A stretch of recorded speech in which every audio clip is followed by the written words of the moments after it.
If you a true boxing fan, get your toe-to-toe Savage apparel.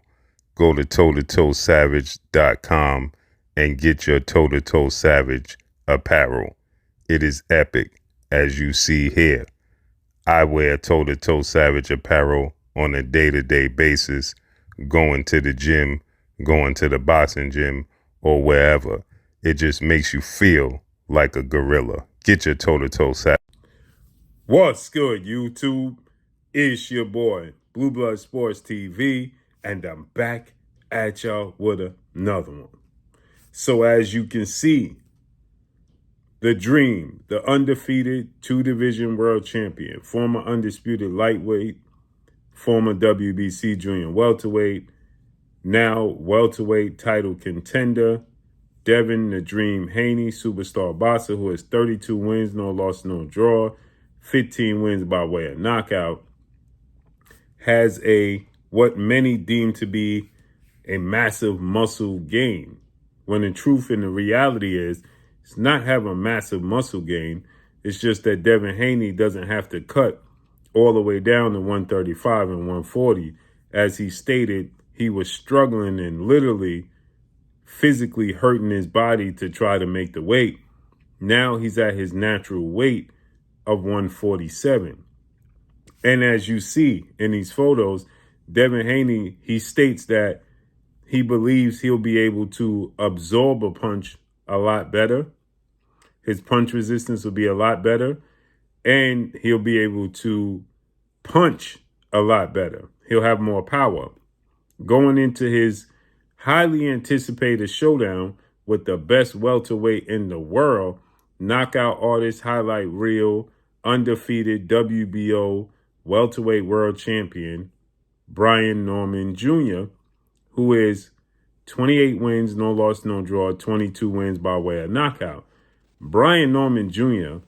is the test of all tests for Devin Haney to prove that he is who many deem him to be, and that the situation that took place between himself and Ryan Garcia last April, where he got dropped 3 times by the left hook, was simply due to the fact that Ryan Garcia cheated. He tested positive for a banned substance. The fight got overturned. He got suspended and had to pay $1 million fine. With that said, people don't overlook what they saw, which is Devin Haney getting dropped in that fight 3 times. And not to mention when he got buzzed by Jorge Linares. So people look at those fights and they say Devin Haney is chinny. Well, Brian Norman is the ultimate test to prove if he is chinny or not. And Devin Haney, he states that he's not chinny. It was that the weight cut, the lack of water around the brain, it didn't allow him to have his full punch resistance. And as you can see physically, he looks like a completely different specimen going into this showdown. Now, Brian Norman, of course, he looks great. He always looked great. And he's more at his natural weight and been at his natural weight. And he's younger than Devin Haney at 24 years of age. They're both the constant professions. Devin Haney has never missed weight on the scale.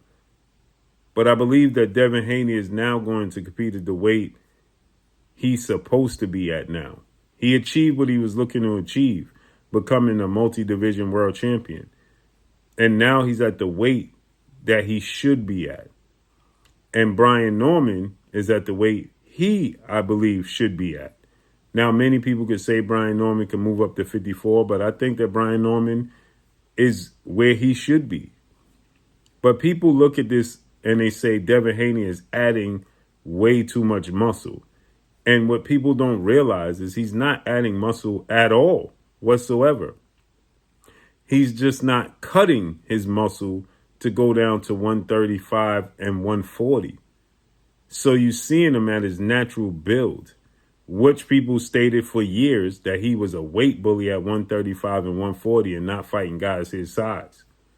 Well, now you see his natural physique, and I believe you're going to see the best version of Devin Haney November 22nd. And that is going to entice the best version of Brian Norman Jr. for two reasons. Devin Haney is physically going to show you the best version of himself because he's going to be at his natural weight. And Brian Norman is going to show you the best version of himself because he got the best opposition that he's ever faced in the opposite corner, which is going to bring out the best version of him. And this is why I believe this should actually be the main event on this card. Yet David Benavidez versus Anthony Yarde. That's going to be an exciting, explosive fight, but it doesn't have the implications that this fight has. So I believe Devin Haney's punch resistance could be there, right? And he'll be more comfortable. He'll take more chances. Now, you can't take too many chances with Brian Norman because I don't care how much punch resistance you have. He erased Jin Sasaki's memory. He knocked out brutally Santillan. So we know what he represents. So you still got to be smart. But what y'all think, man? Drop a comment in the comment section. Follow me on Instagram at Blue Blood Sports TV, all one word. It's your boy Blue signing off. I'm gone. Peace.